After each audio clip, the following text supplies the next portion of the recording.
It all began on that stifling summer night when 10-year-old Nekdet Boyane lay in his bed in his quiet home on the outskirts of a Turkish town. The windows were open, letting in the faint scent of jasmine and the distant chirping of cicadas, but sleep wouldn't come. Nekdet tossed and turned on the thin mattress, counting the patterns on the ceiling until the room sank into an almost absolute silence, broken only by the steady ticking of an old clock in the hallway. And suddenly, he felt it. Not a sound, not a touch, but rather a sudden, chilling awareness of a presence. And then came the heaviness. It started in his feet, slowly creeping upwards, as if his body were being filled with invisible concrete. Nekdet tried to move, but his muscles wouldn't obey, as if they were alien to him. Panic struck his chest like an icy wave. He opened his mouth to call for his mother, sleeping in the next room, but no sound escaped his throat, only a mute, desperate scream trapped somewhere inside. His eyes darted around the dimly lit room, trying to discern the source of this terror. And then he saw it. Or rather, he sensed its arrival. The air in the room thickened, grew heavy, vibrating. From the farthest, darkest corner, something formless, yet definitely alive, began to seep. It didn't walk, but rather floated, approaching his bed. Its outlines were blurry, but Nekdet could distinguish a silhouette vaguely resembling a human, only thinner, taller, with disproportionately long limbs. No face was visible, just a dark void where it should have been. It was then that his ears filled with a low, vibrating hum. It didn't come from outside, but seemed to originate right inside his head, monotonous and pervasive, drowning out even the beat of his own heart. The creature leaned over him. Nekdet felt a touch on his hand. It was unlike anything familiar, not skin, not fabric.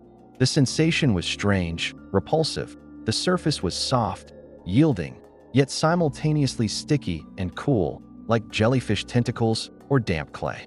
These hands slowly moved over his body, not roughly, but with a kind of detached curiosity that was more frightening than overt aggression. He felt every movement, but was utterly powerless to resist, trapped within his own paralyzed body. That night was only the beginning. The strange visitor returned, at least twice a week, sometimes more often.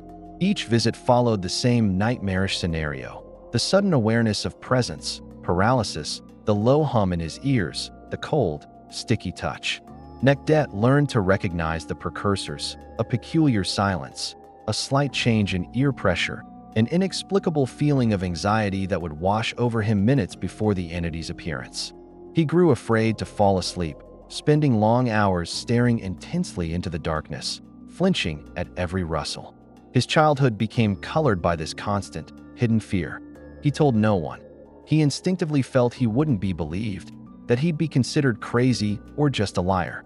And the fear of the visitor itself was so great that the thought of speaking about it aloud seemed unthinkable, dangerous.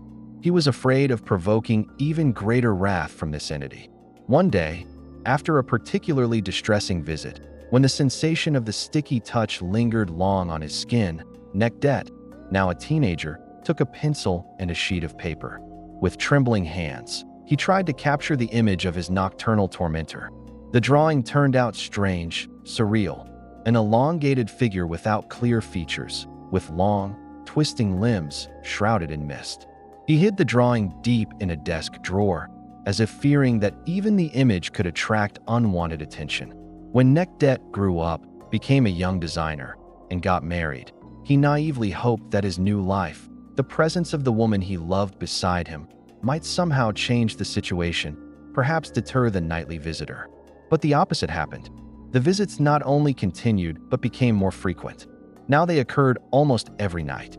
Lying beside his wife, he experienced the paralysis again and again, heard the hum, felt the touches, unable even to move or warn her. This added a new layer of horror, fear not only for himself, but for her, though the entity seemed to completely ignore her presence. The feeling of helplessness and isolation became unbearable. Every morning he would wake up broken, exhausted, with a heavy heart. When the entity departed, there was always a strange after-effect, a feeling of disorientation, as if he had just been pulled from a powerful vortex that had jumbled all his thoughts and feelings. Years passed. The burden of the secret weighed increasingly heavily. In 1996, after another particularly agonizing visit, something inside Nekdet broke. Perhaps it was a desperate attempt to find an explanation, get help, or simply unburden himself to shed the accumulated terror. He decided to give an interview, found a journalist willing to listen to his strange story. He told everything about the first paralysis in childhood, the regular visits, the sticky touches, the hum, the drawing, the intensification of contacts after marriage. Speaking it aloud for the first time, he felt a mixture of relief and encroaching fear. The interview was published. It was his first and last conversation with the press on this topic. The consequences were not long in coming. A few days after the publication, Nekdet was taking a shower. The warm water relaxed his tense muscles, washed away the fatigue. Suddenly, the stream of water became unbearably strong, heavy, as if a waterfall had crashed down on him. He felt invisible hands grab him, pressing him against the slippery tiled floor of the shower cabin.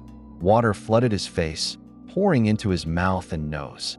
He began to choke, flailing, but the grip was iron. The paralyzing terror, familiar since childhood, seized him again, but this time it was mixed with the panic of drowning. He understood.